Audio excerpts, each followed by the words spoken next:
Hey guys, this is Cromar with TGN bringing you Syvris Evacuation, one of the two level 28 space combat missions for the Republic faction here on Star Wars The Old Republic. Now, before you start the mission, make sure you equip the level 28 and below upgrades that are available on the Starship Upgrades vendor on the fleet, including the power conversion module and a few others.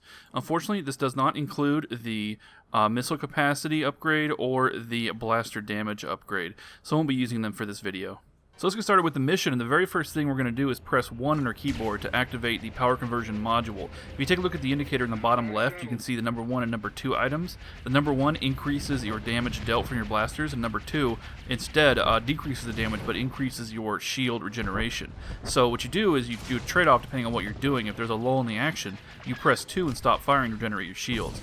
Very important technique for later missions. Now, you're not going to need to use number 2 on this particular mission only because it's an escort, and pretty much all the enemies are focusing on the green ship here.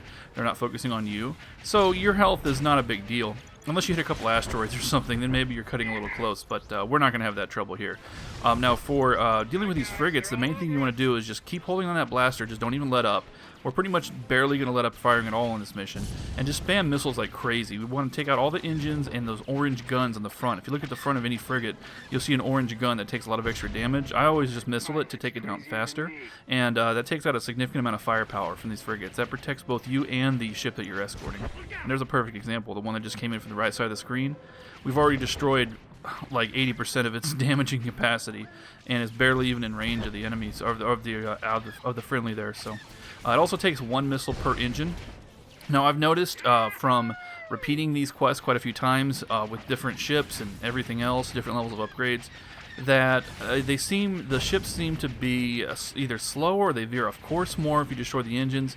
Overall, I've just seen better results from destroying the engines, so I do recommend doing that, especially since you have missiles to spare in this mission. You only need missiles for frigates, so you might as well do it. There's no downside. On a harder mission, maybe we can look at that a little more closely, but for now, just to be safe, go ahead and spam it on the frigates. Destroy everything you can. Only thing I tend to avoid destroying is the shield generators. Not that I necessarily avoid it, it's just that it's extra missiles, and I'm not positive if that actually has any positive effect. There is no bonus mission for shield generators or anything else, by the way, just the interceptors that you see on screen, and the main objective, which is to escort the ship. There's also one other, well, there's one other bonus mission. I should amend that. You can't do it now. If you come back at level 50 with a proton torpedo launcher, you can actually take out the bridge of the capital ship from the very beginning. It's just kind of something to do for fun if you want to. But obviously, we're doing this at the appropriate level with appropriate upgrades, not coming back at 50, so we're not going to do that here. But we've basically already completed the mission. I mean, not literally completed. There's still some challenges left. But I would say that the first minute and a half is really the most important part.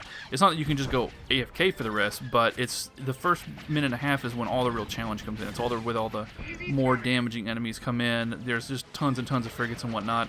And here, I mean, you see the guy on the left is so disabled he can't do anything. He's just totally useless.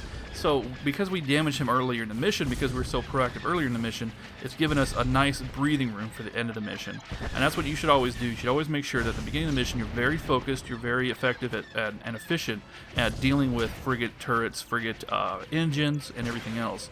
And of course the interceptors, no doubt. Because the interceptors can be a bigger threat than the frigates, even if you don't target them. The only reason they're less of a threat in general is because I think most people target them immediately as they come on screen. They die so fast, you know. So there we go, we've won. I don't think there's any more interceptors left at all. We're done. Time to calculate the warp to light speed and get out of here. So yeah, challenging mission, very fast, very hectic, but if you focus and be careful with your missile placement, you will succeed. Oh, and look at that, we got a new title. So anyway, this has been Cromar with TGN. Thanks for watching.